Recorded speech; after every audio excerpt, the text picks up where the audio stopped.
Salut à tous, Backseat, c'est votre émission d'actualité politique. Si tu veux faire partie des soutiens de l'émission, n'hésite pas à cliquer sur le lien dans la description.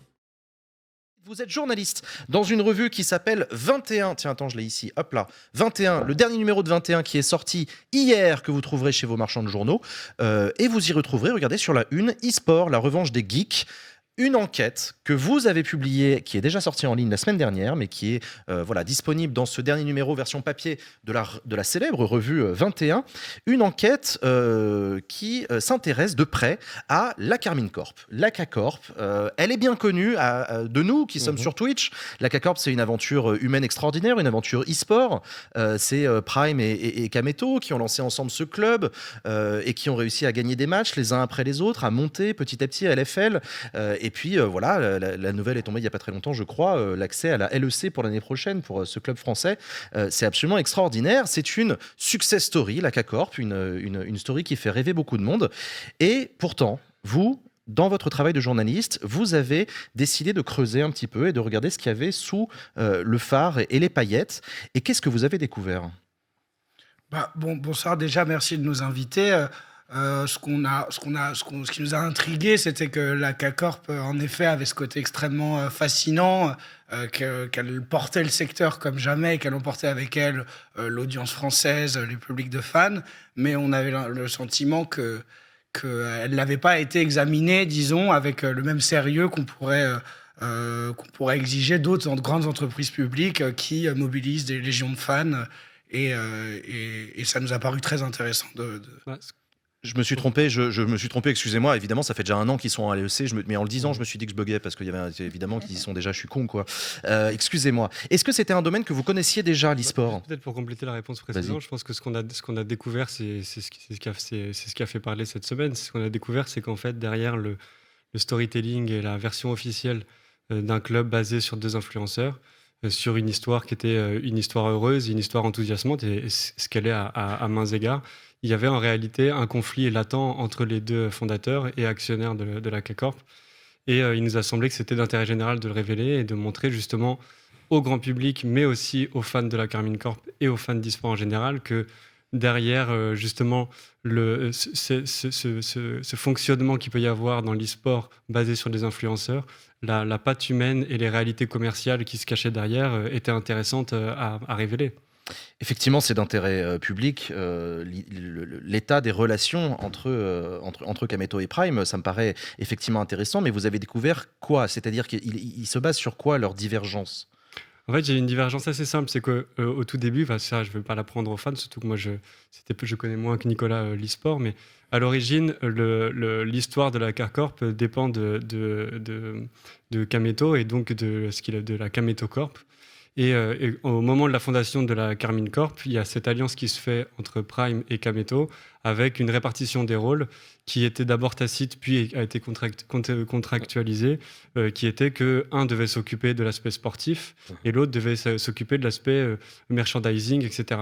Et en fait, un certain nombre d'éléments qu'on a récupérés, basés sur des documents qui sont incontestables, montrent qu'en réalité, petit à petit, par le biais de sa société, Prime a vampirisé et utilisé le nom de la Carmine Corp pour gonfler son business à lui qui n'était pas florissant.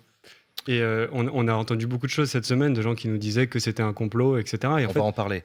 On va en parler, effectivement, parce que c'est important aussi d'expliquer notre démarche journalistique qui est Est-ce que vous avez voulu, je vais vous poser la question directe, est-ce que vous avez voulu pourrir la K-Corp ? Est-ce que vous avez voulu pourrir la réputation de Kameto ou de Prime ? Est-ce que vous avez voulu vous faire du beurre, du buzz ? À la veille de la KCX, d'ailleurs, qui est un gros événement. Oui, c'est vrai, c'était la veille. Sur le timing aussi, c'est vrai que nous, on a commencé notre enquête en mars dernier, avant l'annonce du KCX. On fonctionne en librairie. La revue 21 est une revue indépendante qui n'a pas d'actionnaire, qui n'a pas de pub, et donc on est ancré avec un rythme de librairie. Et donc la sortie de la revue était calée avant le KCX. Donc effectivement, il y a eu une espèce de télescopage de calendrier, mais en réalité, nous, notre démarche n'avait rien à voir avec l'actualité. Et puis de toute façon, il y a toujours une actualité dans l'e-sport, c'est pas à vous que je vais l'apprendre. Oui. Et donc si on avait sorti l'enquête après, on nous aurait dit, vous le saviez pendant le KCX et vous l'avez pas dit. Donc de toute façon, il n'y a pas de timing et c'est notre travail de journaliste, encore plus pour un média indépendant, de savoir garder la tête froide et d'avoir notre propre calendrier, qui est le calendrier de l'intérêt général en réalité. Emilio. Moi, je vous avoue, j'y connais pas grand-chose en e-sport, voire rien du tout. Ma consommation de e-sport, enfin de jeux vidéo, se limite à Mario Kart et FC25. Mais un truc que je connais plus, c'est le monde du sport. Et là, on est sur le e-sport. Et première question, une question à tiroir. La première question, c'est quelle réaction ça a engendré vos révélations? Et deuxièmement, est-ce que vous avez l'impression que ces réactions paraissent disproportionnées par rapport aux critiques et aux enquêtes, par exemple, qui ont déjà été faites dans le sport? Dans le sport, on voit les clubs de foot, par exemple, ils ont l'habitude de subir des enquêtes, d'être critiqués. Il y a même des chaînes de télé qui se sont spécialisées là-dedans. C'est pas le cas du e-sport. Et comment ça s'est passé alors? Sur les réactions, il y a un phénomène qui était assez intéressant, et c'était un peu l'angle qu'on a eu très rapidement en travaillant sur la Carmine Corp, c'est qu'elle testait, comme une sorte de laboratoire grandeur nature, un modèle qui est celui, peut-être l'avenir de tout ce secteur-là, qui est le modèle des influenceurs. C'est-à-dire que c'est les influenceurs qui vont embarquer le public dans les aventures d'une entreprise, que c'est une entreprise, pas qu'un club, c'est une entreprise, et vont les embarquer parce que la personnalité de Kameto, parce que la personnalité de Prime. Et en réalité, tu parles du sport, mais c'est vrai que le sport peut pas se comparer puisqu'il n'y a pas cette logique-là. Et en l'occurrence, si les réactions ont été si intenses, surtout au début, c'est parce qu'on ne s'attaquait pas qu'à une entreprise dont on jugerait les résultats ou la bonne gestion. Les gens avaient l'impression que c'était aux personnes, et tout de suite, ça a été extrêmement personnalisé. Et d'ailleurs, le fait que le matin de la parution, on ait reçu un certain nombre de critiques disant que c'était une affaire déjà réglée, qu'on venait pour remuer la merde, et qu'en fait, le live de l'un des intéressés, donc Kameto, qui semblait manifestement soulagé, a déclenché une sorte de renversement de l'opinion générale qui, d'un coup, nous a remerciés. En réalité, ça a montré, en fait, notre sujet. C'est-à-dire, ça a montré que les gens sont embarqués par leurs influenceurs, et à ce stade-là, la Carmine Corp est particulièrement intéressant. J'écoutais une interview du CEO de G2, donc un autre structure e-sport, qui disait « La Carmine Corp est une exception ».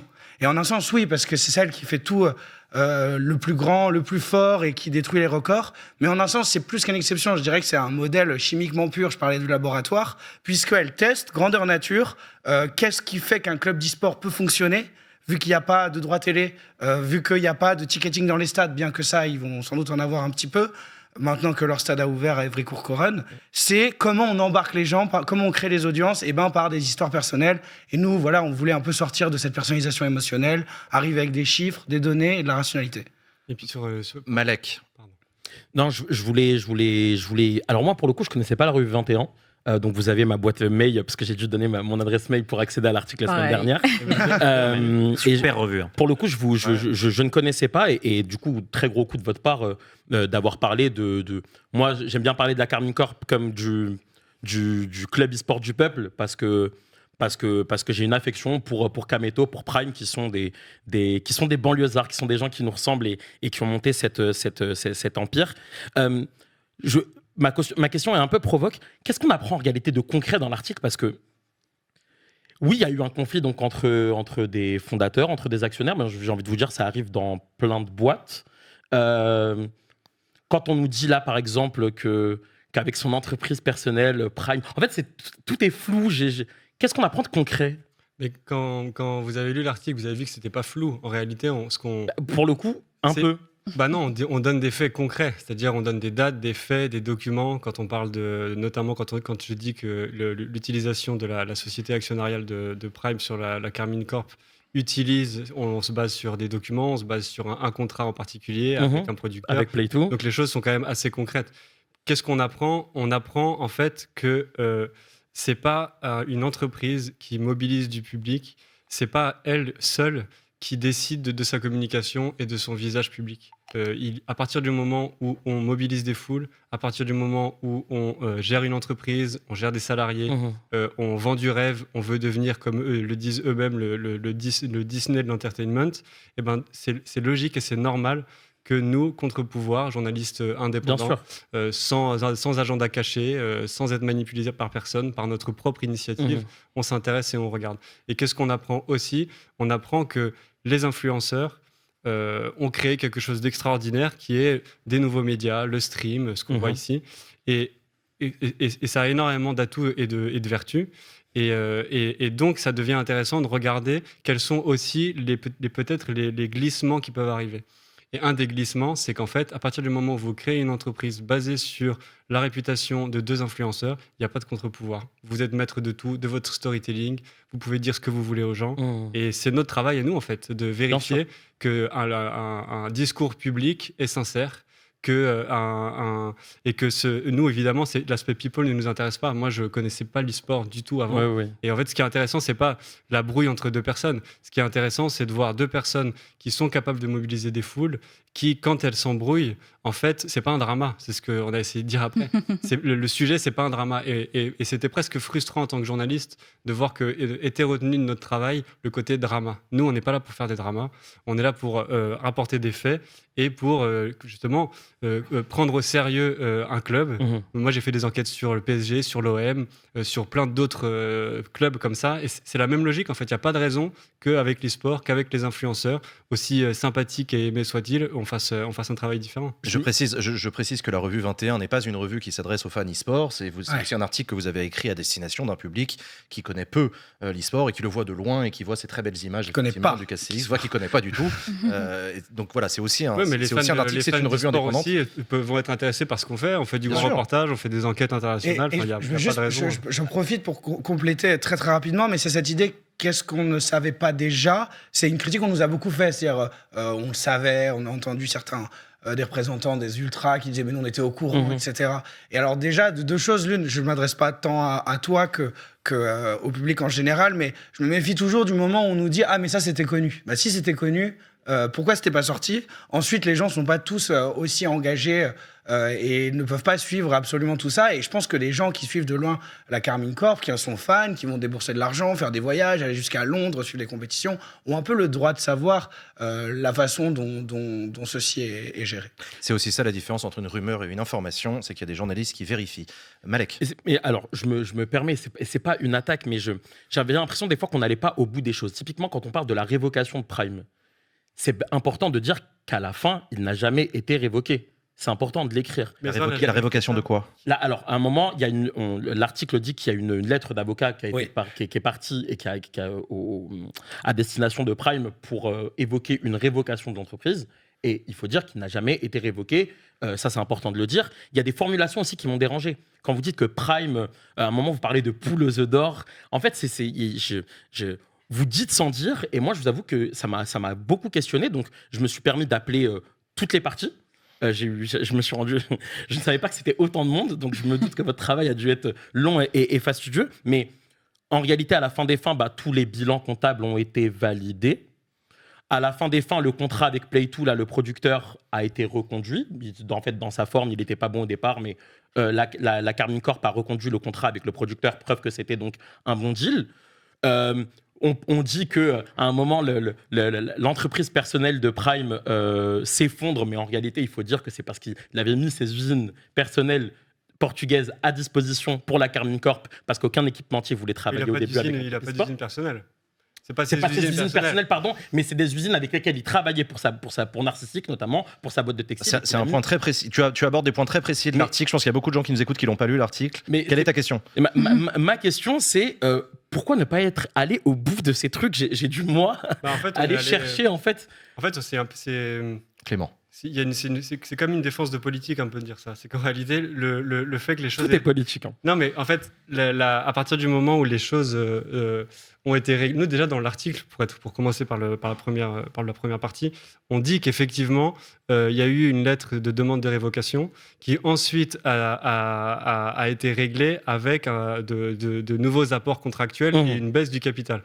On n'a pas dit ce que les gens ont dit qu'on avait dit, donc il faut revenir à l'article. Il faut vraiment nous prendre dans ce qu'on dit. On n'a pas dit qu'il y avait des détournements de fonds, on n'a pas utilisé ces termes qui ensuite ont été utilisés par des gens qui ont repris nos propos. C'est important de le dire. Ça, c'est important de le dire. On pense que c'est aussi un sujet et que c'est pas un sujet du passé parce que les gens ne le savaient pas. La preuve, c'est que les réactions des uns et des autres ont bien montré qu'il y avait un intérêt dans notre article. Et même si les réactions avaient été différentes, en fait, c'est toujours le même sujet. Les gens, à partir du moment où ils sont des personnalités publiques, à partir du moment où ils demandent aux gens de venir payer un ticket, sont redevables. Ils doivent pouvoir rendre compte de ce qu'ils font avec cette notoriété qu'ils doivent aux gens qui les suivent. Et en fait, On pourrait rentrer dans le détail. Nous, on s'était posé la question, est-ce qu'on va répondre aux différentes réponses? On a eu des accusations sur notre travail. En fait, rien de ce qu'on a fait a été remis en question. Et pour cause, tout est ultra documenté. Les documents, on les a, on pourrait les montrer. Je veux dire, il n'y a aucun mot n'est laissé au hasard. Et notre article, là, je ne suis pas d'accord avec vous, il est quand même assez précis et factuel. Poule aux œufs d'or, c'est une expression, mais c'est aussi une réalité. La réalité, c'est que le contrat Play2, on a plusieurs sources qui nous l'ont montré, était anormalement élevé pour le niveau de notoriété et le niveau de réussite de Prime au moment où il l'a signé, et les clauses et les conditions du contrat lui-même mettent bien en avant le KCX, raison pour laquelle dans le document d'avocat de demande de révocation, il est bien écrit que justement il y a eu usurpation du KCX et l'utilisation à des fins d'une des deux sociétés actionnaires. Lorraine? Oui, alors moi, effectivement, je ne suis pas très connaisseuse sur tout ce qui est l'e-sport, mais par contre, il y a un truc qui m'intéresse vraiment, c'est tout ce qui est le monde économique et l'impact que ça... Pardon, le monde économique et l'impact que ça a notamment sur les jeunes de banlieue, de quartiers populaires, donc qui suivent notamment ces compétitions. Moi, il y a un truc qui m'a interpellée dans l'article, c'est la place de Arthur Perticos, si je dis bien son nom, qui, en fait, on voit à la fin, les aide en fait, à structurer un peu leur business, etc. Et moi, de mon expérience, qui est plutôt dans le monde non lucratif, donc fondation, association, etc., je vois que c'est des trucs qui sont assez répandus, le fait de passer par des incubateurs, le fait de passer par des personnes qui sont beaucoup plus professionnelles, expérimentées dans tout ce qui est business, finance, etc. Est-ce que vous pensez que ça a un impact, le fait d'avoir justement ces personnes expertes et qui ne sont pas forcément issus du monde des réseaux sociaux, etc. de base? Oui, tout à fait. Je pense d'ailleurs c'est ce qu'on essaie de montrer dans l'article, c'est qu'il y a eu à un moment donné une explosion presque trop rapide pour eux-mêmes de quelque chose qui non pas les dépasse, parce que ce sont des chefs d'entreprise qui ont construit le plus beau club d'e-sport du pays, en tout cas en termes de projection, etc. Mais en effet, Arthur Perticos, qui lui avait de l'expérience dans l'entrepreneuriat, qui avait déjà fondé avec succès, cofondé une start-up, puis une plateforme de podcast, Magellan, dont j'ai pas trop suivi les évolutions récentes, mais en tout cas, il monte. Voilà, mais en tout cas, il avait cette expérience d'entrepreneuriat qu'il a en effet apporté, et puis surtout, il a pu occuper de facto une fonction de juge de paix, d'intermédiaire entre les actionnaires. C'est ce qu'on essaie de montrer à la fin de l'article. Il était aussi particulièrement taillé pour le job, et ça, c'est sur quoi on tenait à insister. Et ça renvoie d'ailleurs à un autre article du dossier sur le rôle des éditeurs. C'est qu'en fait, la Carmine Corp, puisqu'elle a rejoint le LEC, a racheté à un club danois qui s'appelle Astralis, son slot, donc la place, au sein de la Ligue européenne très prestigieuse, pour 25 millions, qui doivent être réglés par échéance pour des échéances de 4,5 millions. Ça, c'est un enjeu existentiel pour le club. C'est-à-dire que s'ils ne payent pas, Astralis prend des parts de l'entreprise. C'est un enjeu existentiel. Et donc ça oblige la Carmine Corp à se lancer sur un chemin qui est celui du cash. Il faut du cash, il faut lever des fonds. Lui, c'est l'homme du job, mais c'est aussi la garantie que le club va être dans une course permanente. Il y a une particularité aussi avec votre enquête, c'est qu'elle a suscité beaucoup de réactions. Des réactions des principaux intéressés. Prime et Kameto ont eu des réactions, mais aussi des réactions de leur communauté, les fans de la CACorp, voire les ultras de la CACorp. Je vais le dire parce que tout le monde le sait, c'est une porte ouverte sur Twitch, mais les fans de la CACorp sont pas connus pour être les plus délicats, voire sont connus pour être les plus cyberharceleurs. On a vu que Prime s'en était pris plein la gueule. On a vu que vous aussi, vous tous les deux, vous en étiez pris plein la gueule. Même si tu expliquais qu'il y a eu un retournement à un moment où les gens ont fini par vous remercier. Oui.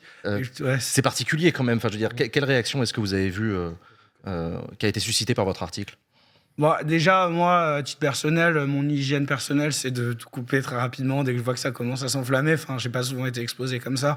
Et là, j'avoue qu'au début, moi, ça me rendait pas spécialement heureux, mais je pense que de la même façon qu'il fallait pas qu'on soit atteint par les critiques, on doit pas non plus être atteint par les louanges qui viennent après, parce que à la rigueur, on ne travaille pas pour ça. En revanche, sur le cyberharcèlement, alors déjà, il paraît évident, mais moi je le redis, c'est important. Si on est journaliste, si on fait ce métier, c'est qu'on estime que des informations qu'on publie gagnent à être connues. Donc ça c'est sûr. En revanche, évidemment que nous, on publie pas avec l'idée que ça doit attaquer quelqu'un, et à titre personnel, en effet, ça m'a terrifié de voir les mèmes en série qui mettent très mal les personnes concernées, ça c'est certain. Est-ce que ça vous décourage de travailler sur des sujets similaires à l'avenir? Non, parce que je dirais que c'est aussi... comment dire, j'ai l'impression aussi que le secteur, le public, disons, découvre une façon. On savait que, enfin, moi, je suis l'e-sport à titre personnel. Je sais que la Karmine Corp, c'est une matière volcanique. C'est fascinant, passionnant, et les gens aiment à la folie, détestent à la folie, etc. Mais je pense que c'est pas une raison pour s'empêcher de faire un travail qu'on juge nécessaire. Non, Emilio? contrairement, on n'est pas du tout découragé. On a même d'autres sujets en cours qui sont pas mûrs pour être publiés, mais on est bien décidé à continuer ce travail qui est important. Une question que je ne vous ai pas encore posée, mais j'aurais dû le faire. Y a-t-il des suites judiciaires à votre article? Est-ce que des plaintes ont été déposées? Est-ce que vous allez être poursuivi? Non, il y a eu enfin, plusieurs fois, ils nous ont parlé de droits de réponse. En fait, le problème, c'est que nous, on les a contactés très en amont. On leur a posé beaucoup de questions auxquelles ils n'ont pas voulu répondre. Et ensuite, ils ont fait des droits de réponse qui, en fait, n'étaient pas conformes au... Enfin, je ne sais pas si vous voyez le Au droit de la presse, sur mais les le droit de la formats. presse, il y a un fondement, il y a une manière très carrée de faire un droit de réponse. Et en l'occurrence, ils n'étaient pas fondés. Mais nous, on leur a donné énormément de temps, beaucoup plus que pour des enquêtes habituelles. On a commencé à discuter avec eux avant l'été, on les a revus, on a essayé de les contacter. Enfin, je veux dire, vraiment, de ce point de vue-là, on n'a rien à se reprocher. Et non, en termes de suite ou de poursuite, on verra, mais on est prêt, on est déterminé. C'est aussi l'avantage de travailler pour la Revue 21, qui est un média indépendant, c'est qu'en fait, on est vachement soutenu par la rédaction, on est vachement soutenu par notre direction, et on a toutes les preuves et tous les éléments pour défendre notre travail. C'est normal, les gens ont le droit d'attaquer, sûr, nous on a sûr. le droit de se défendre. Bon, à l'heure actuelle, en tout cas, vous n'avez pas connaissance d'une Non, plainte en Pas diffamation. qu'on sache. Ok. On a entendu que certains en avaient parlé, mais pour l'instant, il n'y a rien de... Et les faits n'ont pas été contestés par les intéressés, c'est ça qui est... C'est vrai que j'ai entendu à la fois Prime et Kamel ne remettent pas en cause ce que vous dites dans l'article. Parfois, ils disent, Prime dit qu'il y a des choses dans l'article qui n'y sont pas, et il dit que c'est faux. Mais en l'occurrence, on n'est pas redevable de ce qu'on n'a pas écrit. Ça, c'est Oui, ça c'est. la base. Malek, Si un droit de réponse vous est envoyé ou vous a déjà été envoyé sous la bonne forme juridique, vous êtes dans l'obligation de le publier ou pas? Oui, alors ça, c'est le service juridique qui s'en occupe, c'est pas notre travail.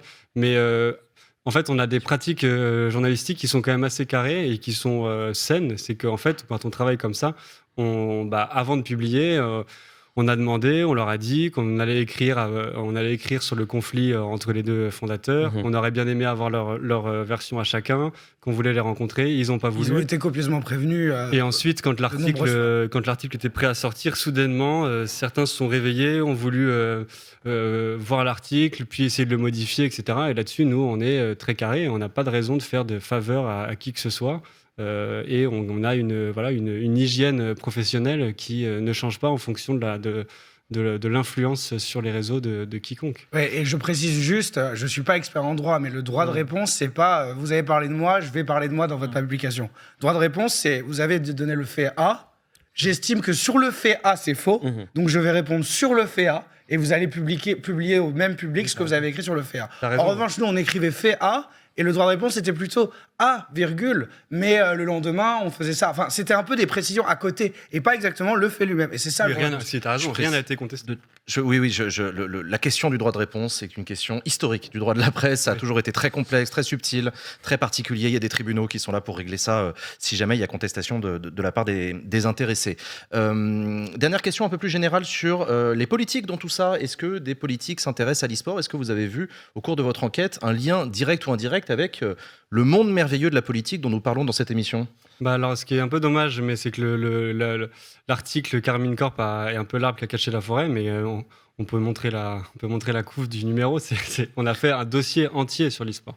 Et parmi les articles qu'on a fait, il y en a un autre qu'on a publié avec Nicolas, qui est sur France e-sport et qui est sur justement un peu l'historique et le fonctionnement de cette association censée représenter l'e-sport et qui est en fait le cheval de Troie des lobbies et des éditeurs de jeux.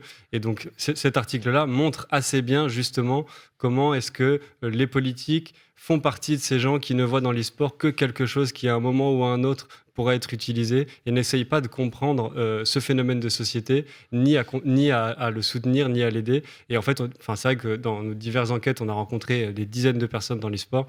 Et ça, je pense que tout le monde le sait, enfin vous le saurez. En fait, tout le monde nous dit, en fait, on doit faire seul. On se souvient effectivement de Kameto dans la matinale d'Inter parler de la récupération d'Emmanuel Macron Il avait été un peu le porte-parole de tout Twitch à ce moment-là. C'était assez. Oui, c'est France eSport qui a organisé cet événement à l'Elysée, là. Justement. L'événement à l'Elysée dont nous voyons quelques images. Moi, j'y étais, j'étais présent dans la salle. Et voilà, Emmanuel Macron avait reçu Prime Kameto, Laure Vallée, évidemment, l'immense Laure Vallée, à l'Elysée, à l'occasion d'une réception au cours de laquelle il avait évidemment brossé dans le sens du poil l'e-sport français en disant bravo, cocorico, félicitations. Et il avait annoncé plein de trucs qui n'ont pas été suivis des faits. Et ça relève d'un ministère en particulier ou pas, le e-sport? Est-ce que c'est le ministère des Sports, c'est le ministère de l'économie, de la culture? C'est la Direction générale des entreprises de Bercy, c'est le ministère de la Culture pour tout ce qui est rayonnement jeux vidéo et développement, etc. Et c'est une bonne question en vrai, parce qu'il y a aussi des gens au ministère des Sports qui s'y intéressent sur le volet, par exemple, olympique, sur la question des fédérations. Et donc, en fait, il y a plusieurs ministères qui s'en emparent selon la façon dont on définit la question. Qu'est-ce que l'e-sport? Est-ce que c'est un divertissement? Mais ça, c'est la question de fond. Est-ce que l'e-sport est un divertissement? Auquel cas, c'est de la culture, voire de la communication de la part des éditeurs qui mettent en valeur leur jeu. Est-ce que c'est une discipline qui va donc rentrer un peu dans l'esprit des fédérations, c'est-à-dire que l'État va surveiller la pratique, protéger les joueurs, garantir que les organisations respectent règles X et Y. Et en fait, selon la façon dont on le définit, on est déjà dans la politique de l'e-sport. Et il s'avère que pour l'instant, la définition, elle n'est pas vraiment prise en charge par les pouvoirs publics. C'est globalement les éditeurs qui disent comment on fait les choses. Je me souviens de la loi République numérique en 2016 où il y avait eu aussi des pressions de la part d'un certain nombre de lobbies qui voulaient mettre la main sur le secteur de l'e-sport, notamment les casinos par exemple. Enfin bref, voilà. Ce sont des sujets politiques, c'est des sujets qui parfois font débat à l'Assemblée nationale. Dans le cadre de l'examen du budget cette année, le crédit d'impôt jeux vidéo a été voté à une quasi-unanimité, je crois, avec un amendement de Denis Masseglia. Il y a un groupe d'études du jeu vidéo à l'Assemblée nationale. Bref, tous ces sujets sont traités tout au long de l'année. Merci beaucoup, chers amis, d'avoir accepté notre invitation sur le plateau de Daxit.